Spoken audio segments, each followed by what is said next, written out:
isang magandang araw sa ating lahat mga idol, no? Andito tayo ngayon sa MBX Vineyard dito sa Jensan City. So tingnan natin yung mga ubas nila dito. Maraming bunga, yung kanilang Baikonur.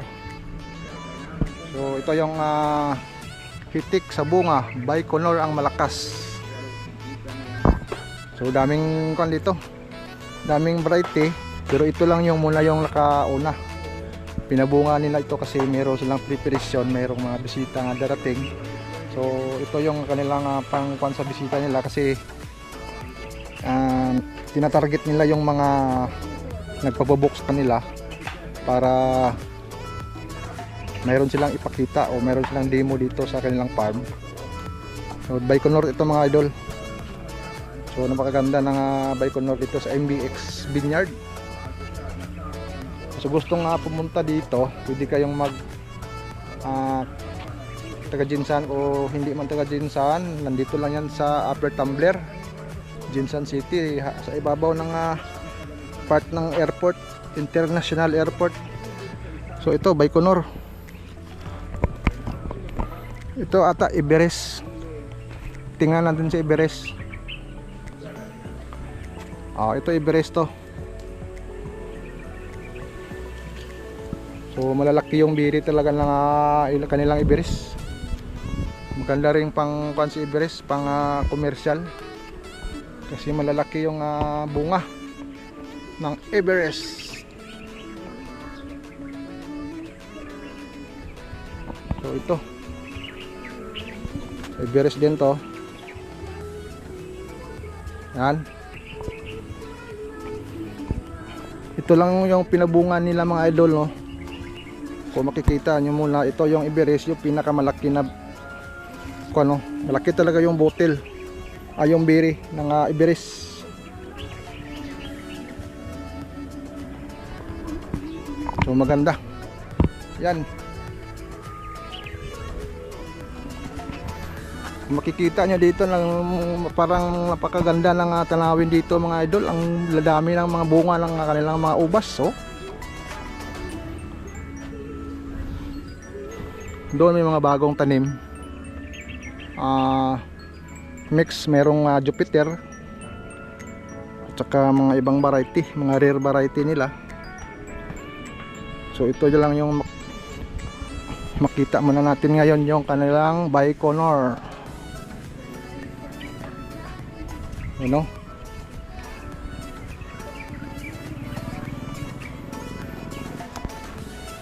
Maganda talaga. Matamis si Baikonur. Uy, nahulog.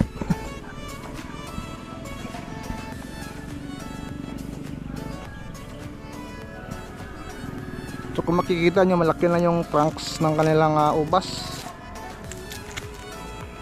Ito tinanim ata to, wala pang pandemic.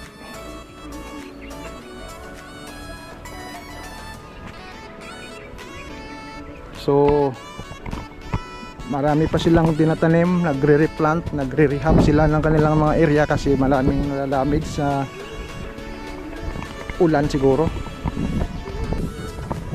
Yan.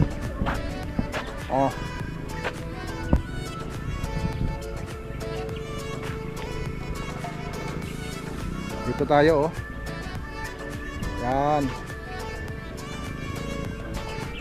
So abang-abangan natin yung tinanim natin doon kasi mayroon din tayong tinanim na mga ubas.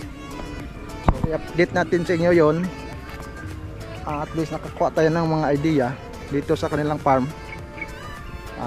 Paano yung mga techniques. Yan.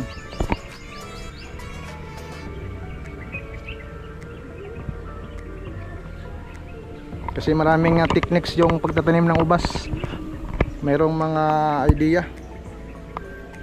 So pag ganito, inatake na yan ng mga birds at saka mayroon ding mga bitak-bitak kasi sa ulan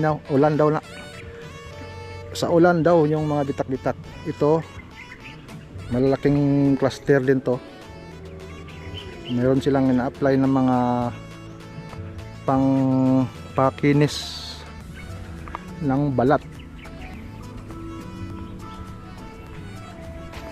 So ito yung area, nasa 1 hectare, more or less nasa 5,000 hills o 5,000 na puno yung nakatanim.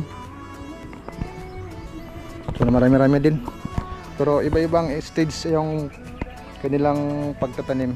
Mayroong pagbubungahin, mayroong i-rest para hindi sabay-sabay.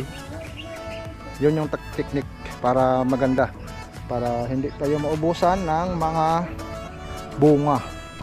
So ito target nila is ngayong buwan, ngayong July, at saka merong pang September. So yan, no, dami. Yan. Oh. Saan ka pa?